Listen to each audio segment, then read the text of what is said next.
কোথায় মুতে দিয়েছে ছাগলে? খাটাতে। ছাগলে খাতায় হাতে লেখা করেছিলি, মুতে দিয়েছে? হ্যাঁ। তো তুই কি খাতাটা কি ছাগলের কাছে রাখতিস নাকি? স্যার আমি লিখছি না, এইদিকে জল হচ্ছিল, লিখতে লিখতে আর জায়গায় পালিয়ে গেলাম বলে ভুলে আর মুটে দিয়েছে। পুরো মুতে দিয়ে খাতা নষ্ট হয়ে গেল? হ্যাঁ না তুই লিখিস নি? স্যার লিখেছি, সত্যি বলছি। ক পাতা লিখেছিলি? 20 পাতা করে। 20 পাতা লিখেছিলি, পুরোটাই ছাগলে মুতে নষ্ট করে দিল? কতটা মুতেছে রে ছাগলে? বড় ছাগল নাকি? রাম ছাগল?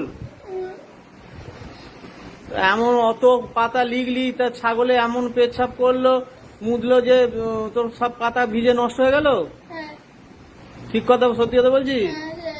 সত্যি বলছি। তা তুই তা সেটা যে করেছিলি, সেই খাতাটা রয়েছে, সেই ছাগলে যে মুতে দিয়েছিল?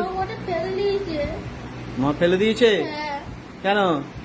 মা বলছে, আমি তো মাকে জিজ্ঞেস করছি, মা ছিল করে না করে, বলছি মা বলছে পুকুরে ফেলে দিচ্ছি। কেন জিজ্ঞাসা করি কেন ফেলে দিল? বলছে কেন ফেলে দিয়েছি?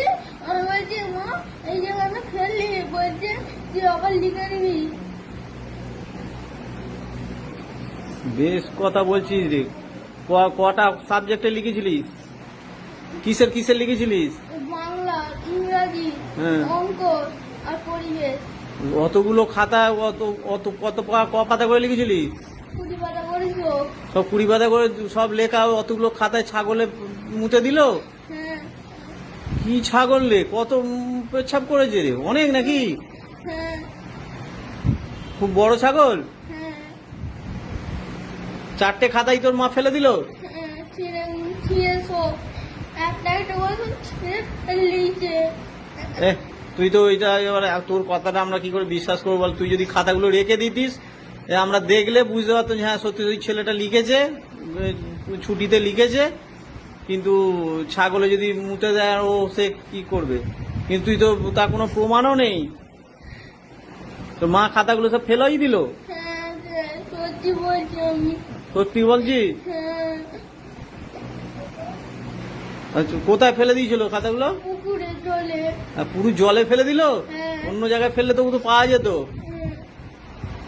তাহলে এবার কি হবে তো? আর লিখেছিস কিছু? হ্যাঁ তাই এবার ছাগলের কাছে রাখিস কেন খাতা? খাতা বই কি ছাগলের কাছে রাখে? না স্যার, এরকম আমি এখানে বসে আছি